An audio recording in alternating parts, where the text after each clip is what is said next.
It had been an entire hour of your eardrums being engulfed with destruction. The arduous noises were becoming harder to endure, the sounds only seeming to intensify. You lost count of how many punches he'd propelled at the wall at 48, and the angry, resent-filled screams had been too erratic to even count in the first place. He was having an episode. Another episode that you'd unfortunately become too accustomed to. He said it had been your fault. When was it never your fault these days? And guessing from the newly forming bruise on your upper arm that your jittery fingers traced, it wouldn't be the last. When he'd flare up, you'd been in his way. That's why you were the first thing he had struck at. Or at least, that's what you had tried to convince yourself. Excuses. When were you ever going to stop making excuses for him? Sarah. His deep voice ceased, resonating the silence that now lingered. There was no gentleness in his tone, no serene interest in your well-being. It was harsh, a warning. He was tired of waiting for a response. Your eyelashes fluttered open, your orbs dilating at the sight of broken shards of glass at your feet. Your lower lip quivered, trying to form some type of word, but all that left your mouth was a soft sigh. The tension emerging from the male's aura in front of you multiplied. He hated it when you didn't answer. It infuriated him. His calloused, charred hand settled on your bent knee, his fingers gripping the fabric of your tights stirrably. "Look at me," he hissed. Your head snapped upwards, causing a few strands of your hair to fall to your face. Your gaze lingered on the hand on your knee, examining his scabbed knuckles, blood crusting over the wounds on the skin that had received the most impact when you repeatedly punched the wall. The metallic stench caused your nostrils to flare. You hated the sight of blood. With a sharp intake of breath, you stared up at the male crouched in front of you. You were looking into the face of a killer that had once been pure-hearted, innocent, caring, a killer that had once been your childhood sweetheart. Jeff, the killer. "Jeff," you whispered, your soft voice barely audible. "I didn't mean it." "Bullshit," Jeff roared, slamming a fist into the wooden cabinet beside you, his ominous lidless orbs, which ringed in black, narrowed, a menacing gleam reflecting from them. "Bull fucking shit," he repeated. He was livid. For a moment, you were captured in his intense glare, unaware that the self-inflicted grin on his cheeks was extending. He was grinning. It was the expression he so often had, but this time it was different. He appeared more psychotic than he had in weeks. His head cocked to the side as he leaned in, his seethed black hair disguising his face. "You know, it's funny." Jeff giggled, his voice emphasizing a malicious tone. "You think you can leave me? You think you can just fucking leave? I think you forgot we love each other, doll. Childhood sweethearts, as my cold, aching fucking heart likes to say." His toned arms extended as he grabbed your upper arms, his blunt nails scraping into your skin. "We always will be. You'll never leave me. You don't have the fucking guts." "And if I do?" you spat. Jeff's eyes narrowed as he laughed under his breath, shaking his head as if it was the most stupidest question you could ever ask. He lost any compassion he'd ever been capable of having. His mind was sentenced to an imprisonment of insanity. He was far too gone. The boy you fell in love with was gone. Jeffrey Woods was just another figment of the past.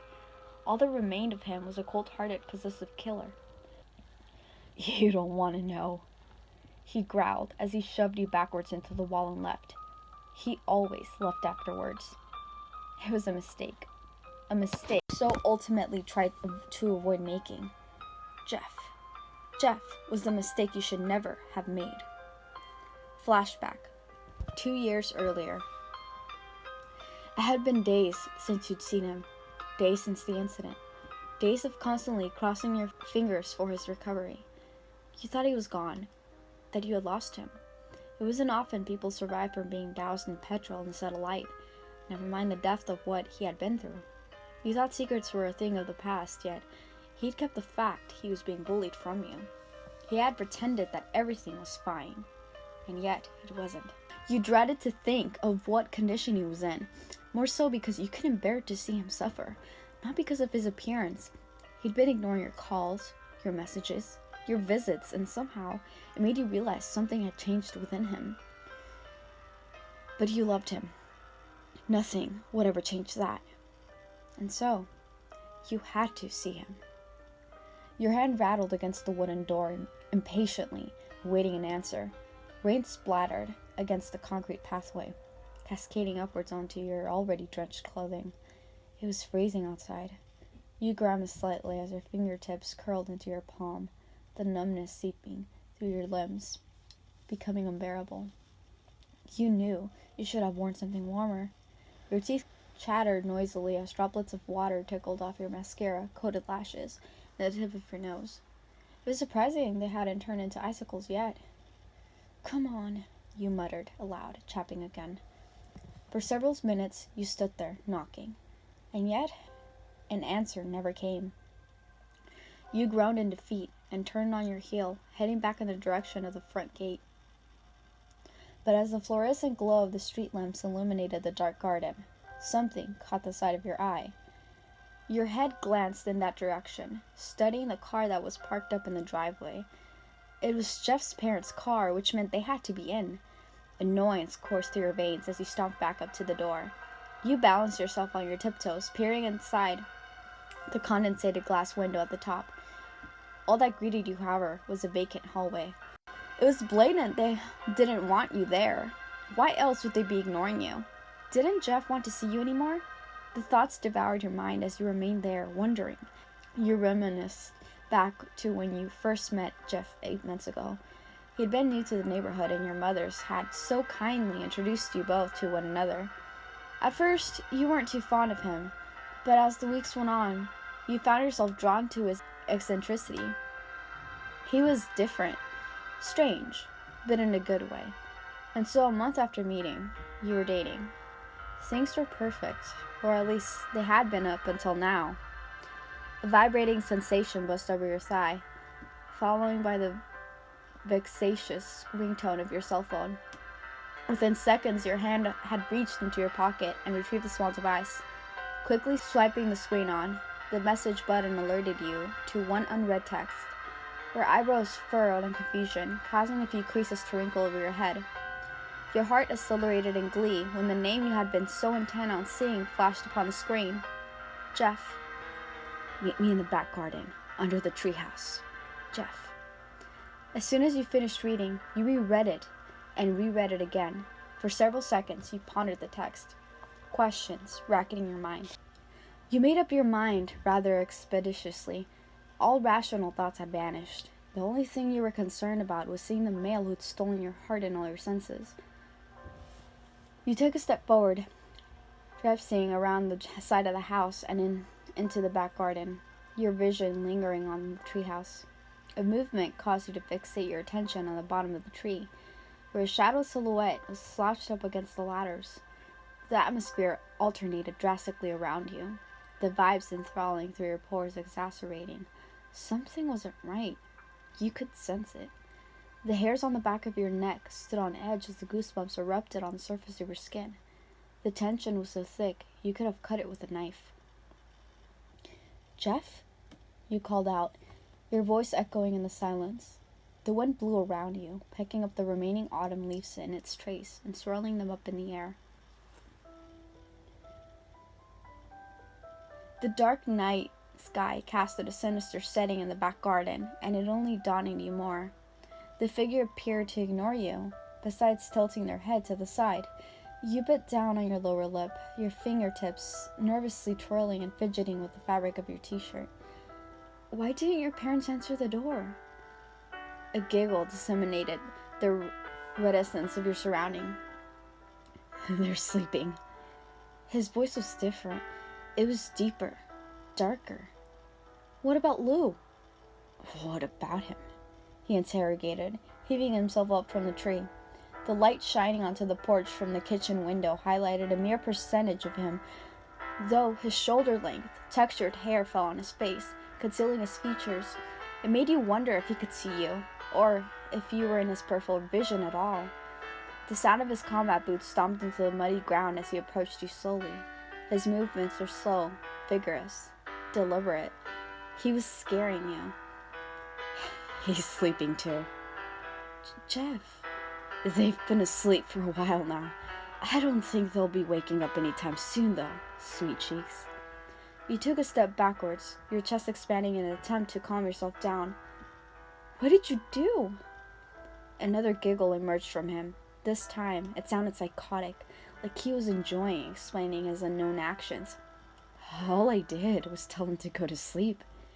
A twig snapped under his feet as he took another menacing step towards you. I killed them. Sweat poured over your forehead as you gawked at him, shaking your head in denial. Your hands shook in dread, the clammy texture becoming noticeable. Surely he was joking? Jeff wasn't like that, though. He wouldn't joke about something like that. You killed them? You whispered, unable to comprehend the question that had just escaped your lips. Never in your life did you think you'd be asking something so abhorrent as that. If he was playing a game, though, it was better to go along with it. You didn't know if he'd suffer head injuries during the incident, or whether it messed around with his mind. All you knew was that it must have been a traumatic experience. Guilty as charged, Jeff snickered, stepping into full view of the light. Screaming. It was all you could hear. The sound penetrated your ears as you scrambled backwards into the brick wall. It was only then that you realized the sound was coming from you. You were the one screaming. The sight of his blood-drenched off-white hoodie had repulsed you, and the metallic knife he was gripping tensely in his right hand confirmed your suspicions about his crime. But what really got you, and the reason you were screaming in absolute hysteria, was his face. His once beautiful face had been destroyed. He'd completely lost his mind. Jeffrey Woods had gone insane. The white bleached texture of his face glistened in the light. It hadn't been as bad as you thought it would be, but it was still a shock all the same. Tears prickled your eyes as he continued promenading towards you, his never-blinking orbs captured in yours. It was only upon closer speculation that you realized the dark circles framing his eyes were the disintegrated remains of his lids. He'd burned him off. You were shaking frenziedly by the time he stood directly before you, his arms trapping you against the wall at either side. He grinned at you, with a smile that would haunt you even in your worst nightmares. Cuts had been carved into his cheeks from his lips to his ears. They were fresh wounds. You could tell by the blood that still oozed from them. What had he done to himself? Beautiful, aren't I? Jeff smirked, pressing his toned chest against yours. Your stomach was doing some somersaults. You felt sick. You wanted to fall to the ground and sob. Those actions were hopeless. Though, as you couldn't even utter a word, you were rooted to the spot with overwhelmness. I thought you said you loved me no matter how I looked, he growled, slamming you backwards. You gasped in pain.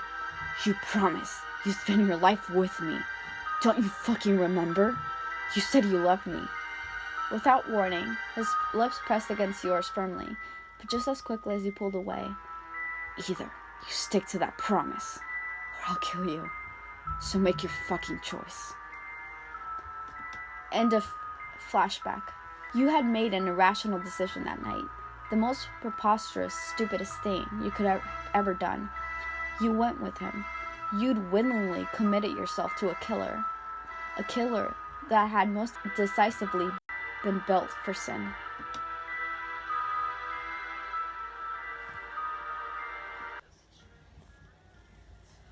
Your orbs bore to Jeff's back as he descended into the darkness of the hallway and slammed the wooden door shut behind him. The collision caused you to flinch. You despised it when he acted like this. He was pathetic, obnoxious, monstrous. You couldn't forget that horrific night when he brutally massacred his family. That night when he'd made you choose. That night when you made the worst mistake of your life. That night you regretted. If your brain cells had been working correctly, you would have chosen differently. You would have let him kill you. You had been blinded, though.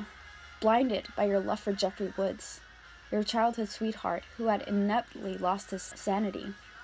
Jeffrey Woods was dead. He was just another memory of the past. Sometimes you wondered if the old Jeff was still in there somewhere, hidden somewhere in the depth of his insanity. You'd caught glimpses before, gestures that made you believe he was still there, and it was those rare moments of him being affectionate that kept you holding on. Yet you knew. You knew every excuse he made, every promise, all those fake emotions, all those attempts at being compassionate. It was bullshit. Every bit of it. "I'll change," he told you. Yet he'd said it so many times that the phrase had permanently etched itself into your mind. He would never change, and you would never be free of him. So what kept you with him? What kept you from leaving? Love. You loved him. The next night, a piteous sigh escaped from your curved lips as you peered out of the condensated broken window. You could vaguely make out Jeff's shadowed silhouette as he tramped down the sidewalk, his toned shoulders tensing as he glanced over his shoulder and up towards the rundown apartment you had made a home out of. His hand lifted to his mouth before he extended his arm towards you. He was blowing you a kiss. You smiled slightly, mimicking his action. He knew how to play you, how to make you stay. His sweet gesture would be enough to keep you waiting for his return. He could read you like a book. You turned on your heel, heading in the direction of the wall-length mirror in front of the sofa. For a few seconds, you stood there, examining your appearance. Mauve-colored bruise spread from your neck onto your right shoulder. He'd taken things too far yesterday.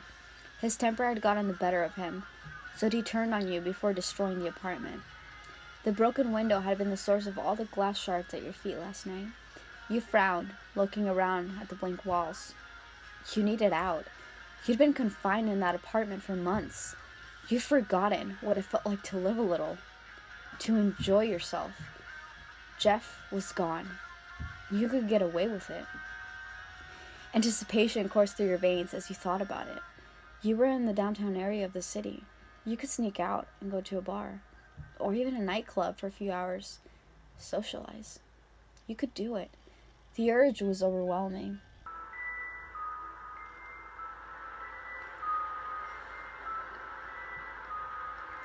If Jeff texted you on the cell phone he'd given you for his own purposes so he could check up on you when he was out doing his hobby, you could text him back and pretend everything was fine, and you were just going to sleep.